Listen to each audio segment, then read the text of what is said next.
Boa tarde, pessoal. Sejam bem-vindos a mais um História a Mais. Hoje entrevistaremos uma historiadora nata a respeito quando se fala de educação, mais jesuítas, mais índios. Vamos entender então um pouco dessa história. Chega mais, Débora, tudo bem? Olá, boa tarde. Tudo bem, e você?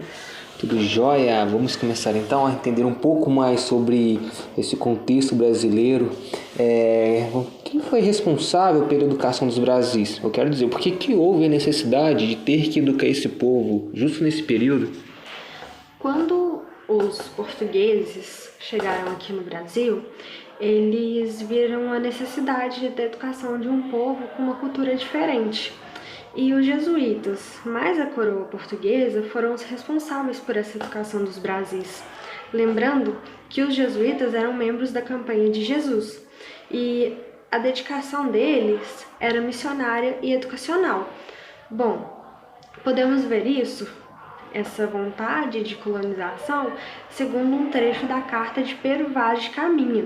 Parece-me gente de tal inocência que, se homens o entendesse e eles a nós, seria logo cristãos, porque eles, segundo parece, não têm e nem entendem nenhuma crença.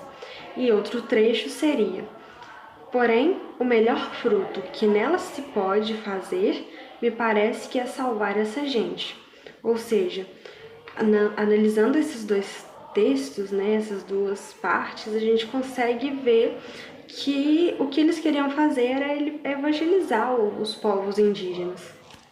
Ah, sim, entendi. Então, pelo visto, quando esses jesuítas e a coroa chegaram aqui no Brasil, depararam com essa figura, viu que era muito diferente a que eles esperavam e acharam que precisavam salvar esse povo, e eles queriam fazer isso através da educação e da evangelização. Interessante. Conte mais sobre esses jesuítas. Bom, os jesuítas permaneceram no Brasil durante um longo tempo. Foram 210 anos, de 1549 a 1759. E nesse período, a cultura ocidental foi se manifestando por meio da catequese e da educação. A coroa europeia e os jesuítas tinham interesse em comum da colonização da cultura indígena, restringindo os costumes dos nativos por meio da aculturação do povo. O que seria essa aculturação do povo?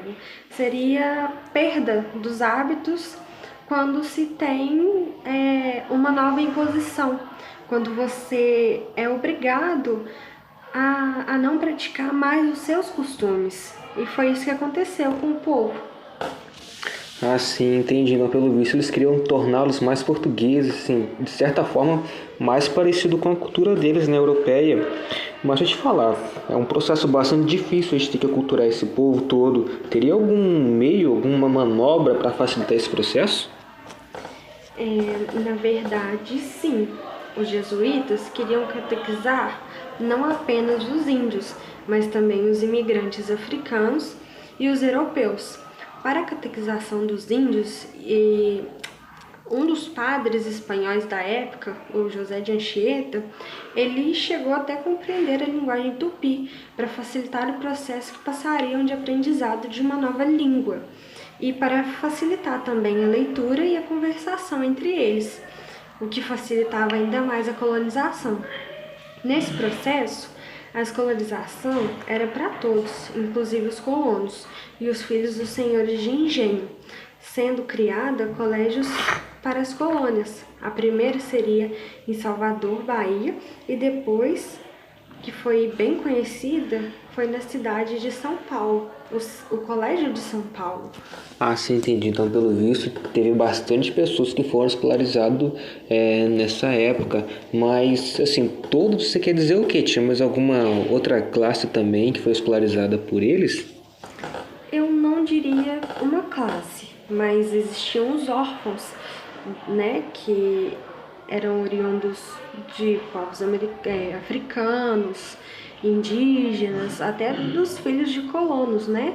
E para eles havia um colégio que era especial, assim dizendo, pois a escolarização dessas crianças eram destinadas à criação de novos jesuítas e sacerdotes, ou até mesmo catequistas.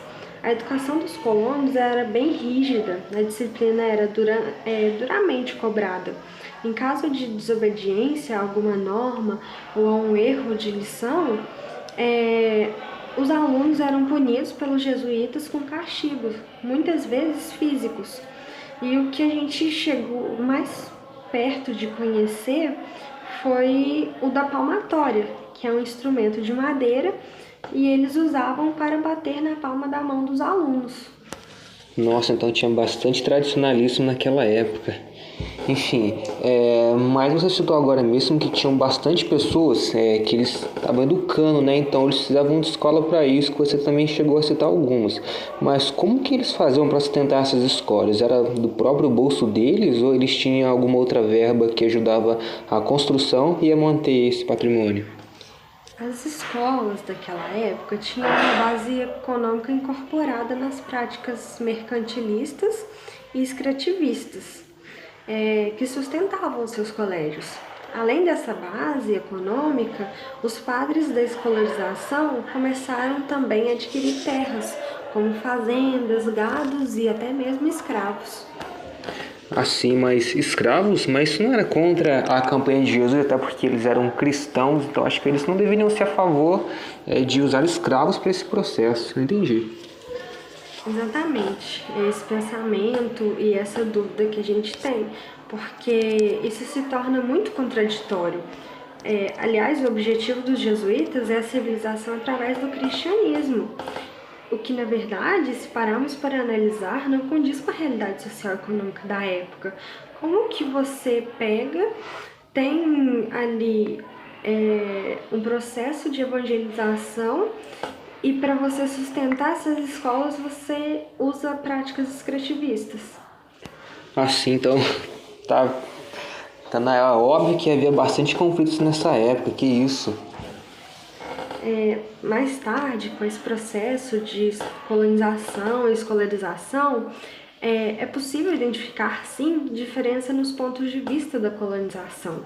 A gente pode ver que os jesuítas queriam uma colonização de modo mais pacífico, por meio de ensino de novas práticas, e a coroa, juntamente com os bandeirantes espanhóis, eles queriam de modo mais violento, mais agressivo, e isso começou a gerar alguns conflitos de interesse. Assim, entendi. Então, pelo visto, vai ter bastante conflito aí pela frente. Mas em relação a isso, os jesuítas ainda continuaram com esse processo? O que houve? Após esse conflito, a coroa começou a enxergar a colonização dos jesuítas de um modo mais diferente. Eles conseguiam enxergar isso de modo conspiratório contra o Estado da coroa. E foi aí que ocorreu a Revolta Pombalina, liderada por Marquês de Pombal, na qual ele expulsa os jesuítas do Brasil por conta da grande autonomia política e econômica que os jesuítas conseguiram criar aqui no Brasil com o processo de catequese, e a justificativa para tal ação, ela veio com a ocorrência das guerras guaraníticas, onde os padres das missões do Sul armaram os índios, né? E eles colocaram contra as autoridades portuguesas em uma guerra muito sangrenta. Assim, ok. Muito obrigado pela contribuição, então, Débora. Esse foi mais um História Mais. Para mais dúvidas, acesse o nosso site www.historiamais.com.br. Boa tarde, até mais.